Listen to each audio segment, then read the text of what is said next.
c'est bien là. Allez, venez, on entre.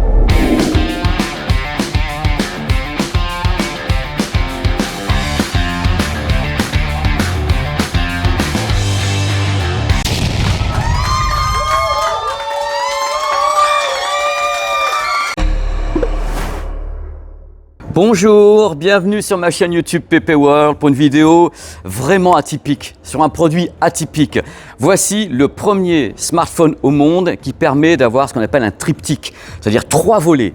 Le Huawei Mate XT. Vous l'avez peut-être vu déjà dans l'émission Tech On Me. Là, cette fois-ci, la vidéo est consacrée à ça. Pourquoi est-ce que je voulais faire une vidéo sur ce produit pour qu'on en parle? Parce que c'est la première fois au monde qu'on parvient à mettre en vente ceci. Parce qu'il y a eu plein de choses qui ont été faites dans l'industrie. Les smartphones extensibles avec Oppo, vous avez une vidéo sur la chaîne, mais il n'est jamais sorti le Oppo. Pourquoi est-ce qu'il n'est jamais sorti? Parce que Oppo a trouvé, à juste titre, messieurs, dames, que sincèrement, l'extensible c'est bien sympa, mais vous ne pouvez pas assurer la solidité de l'ensemble. Ils ont dit on ne va pas le sortir. Donc pour le moment, l'extensible n'existe pas. Ça fait 5 ans que Huawei travaille sur ce produit, ce concept en effet de triptyque avec le Huawei Mate XT. Et enfin, le produit existe. Et quand je dis existe, ce qui est fou, c'est que là, contrairement à Oppo et l'extensible, ce n'est pas du tout un prototype. C'est un produit qui est vendu dans les magasins en Chine, uniquement marché chinois pour le moment. Il n'y a pas d'annonce pour l'Europe ou les États-Unis, c'est uniquement marché chinois avec le Huawei Mate XT qui connaît un grand succès puisque les précommandes, à ma connaissance, d'après Huawei, 6,6 millions de personnes rêveraient d'acheter ce produit qui est en vente au prix chinois converti entre 2200 et 3000 euros. Donc 6,6 millions de personnes sont intéressées. Autant vous dire que l'engouement est gigantesque. Un truc important concernant le Huawei Mate XT, évidemment, il n'y a pas Google à bord. Et par contre, si vous le faites venir de Chine, vous pouvez, quand bien vous en fasse, vous mettez une carte SIM, ça fonctionne. Il y a un menu en français et tout, mais vous aurez Harmony OS avec ce qui va avec Harmony OS, mais pas tout l'écosystème Google. On va parler maintenant des caractéristiques techniques, épaisseur et autres, parce que là, vous voyez ce produit qui est assez dingue. Quand il est replié, quand la bestiole est comme ça, 12,8 mm uniquement, donc 1,2 cm replié. C'est quand même assez gros, mais il y a quand même 3 écrans à l'intérieur. Truc important à savoir concernant ce produit, il faut savoir que cet écran-là n'est pas séparé des autres. Contrairement au modèle Fold où vous avez un écran séparé des autres, là c'est une partie de l'écran qui est en frontal.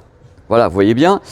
C'est celui-ci qui se retrouve à l'extérieur, donc faire attention, vous allez voir tout à l'heure, on peut placer une coque de protection, donc 12,8 mm uniquement quand il est fermé, donc c'est déjà un exploit. Quand on l'ouvre, on ouvre les volets le matin, là vous avez 2 volets, quelle merveille.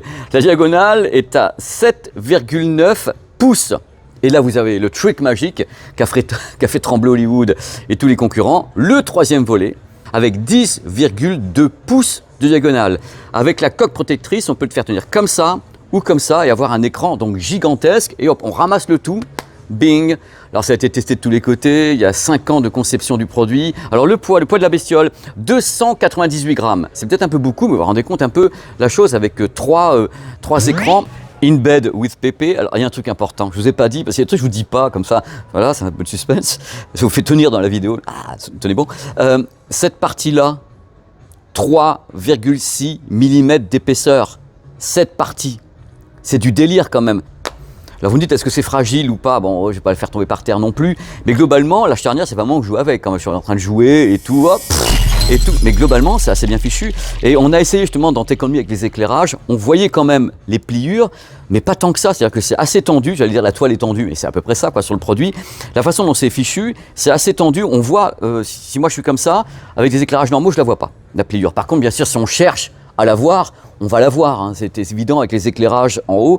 Donc c'est une impression étonnante parce qu'on a affaire à une sorte de tablette, parce que c'est une tablette, 10,2 pouces, mais la tablette, tu finis de travailler, tu fais ça, bing, tiens, tu l'as vu dans ta petite poche. Voilà. Et 3000 € dans la poche. Ouais, vous le savez. Vous ne savez que ça d'ailleurs. C'est vrai que Huawei n'est plus très présent en France et en Europe et aux États-Unis surtout en raison des problèmes avec Google. Mais côté photo, ce sont des cadors. Ce sont des gens qui sont très forts. Là, on a une section photo qui est celle du Mate X5 à peu près, avec 50 mégapixels, 2 x 12 mégapixels, et vous avez un périscope de 5,5 en optique. Donc vraiment un travail qui est très fort. C'est pour ça que c'est proéminent. C'est pour ça qu'on a l'œil magique, l'œil du dragon.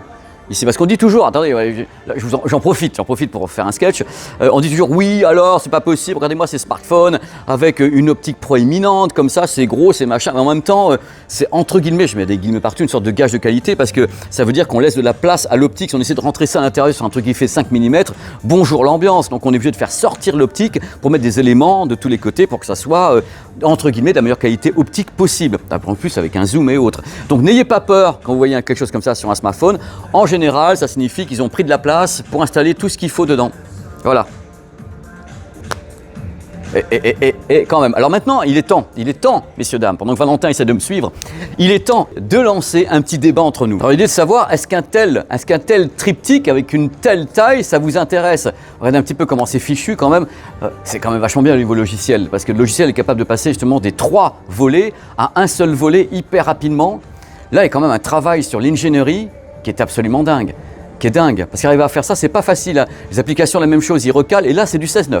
C'est-à-dire, si vous diffusez, enfin, c'est du 16.9, oui, ça, à peu près, pas grand vent, c'est du 16. Alors, on va y arriver, est-ce que le produit vous intéresse? Est-ce que si on vous dit, tiens, après tout, il ne coûte pas ni 2 000 ni 3 000 euros, est-ce que le concept vous plaît ou vous trouvez que c'est too much, que c'est trop gros? Moi, ça m'intéresse vraiment de savoir si ce produit, entre guillemets, vous permet de dire qu'on a une partie de l'avancée du monde des smartphones dans l'avenir, ou c'est juste un produit qui est ici parce que technologiquement, on peut le faire, c'est-à-dire que Huawei a dit, je sais le faire. J'ai mis 5 ans à le faire, donc je vais le lancer, je vais le mettre en vente. Je rappelle que le produit est en vente. C'est pas un truc d'ingénieur qui est dans l'éprouvette comme ça, oh là là, docteur magique.